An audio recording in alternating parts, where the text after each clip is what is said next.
আবু সাঈদ হত্যাকাণ্ডে আদালতের ঐতিহাসিক রায় ও সাজা। আজ দুপুরে বিচারপতি নজরুল ইসলাম মজুমদারের নেতৃত্বাধীন ৩ সদস্যের বিচারিক প্যানেল এই রায় প্রদান করেন।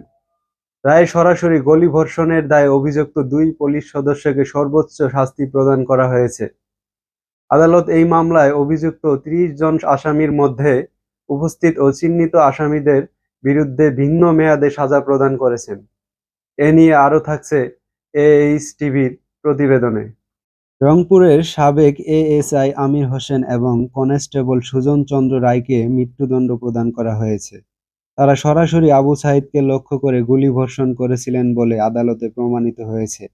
এই মামলায় আরও ৩ জন আসামিকে যাবজ্জীবন কারাদণ্ড দেওয়া হয়েছে।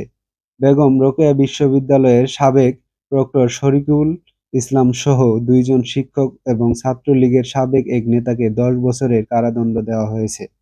আবু সাঈদ ভেবেছিলেন সামনে মানুষ দাঁড়িয়ে আছে, কিন্তু তারা অমানুষ হয়ে গিয়েছিল। নিরস্ত্র একজন শিক্ষার্থীর ওপর খুব কাছ থেকে গুলিবর্ষণ ছিল সুস্পষ্ট মানবতাবিরোধী অপরাধ।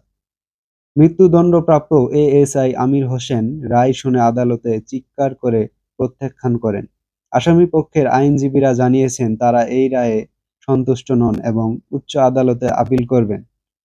সেই সাথে আবু সাঈদের বাবা মকবুল হোসেন এবং মা মনোয়ারা বেগম এই রায়ে আংশিক অসন্তুষ্টি প্রকাশ করেছেন। তাদের দাবি, যারা হত্যার নির্দেশ দিয়েছিলেন তাদের সবাইকে কঠোর শাস্তির আওতায় আনা হয়নি।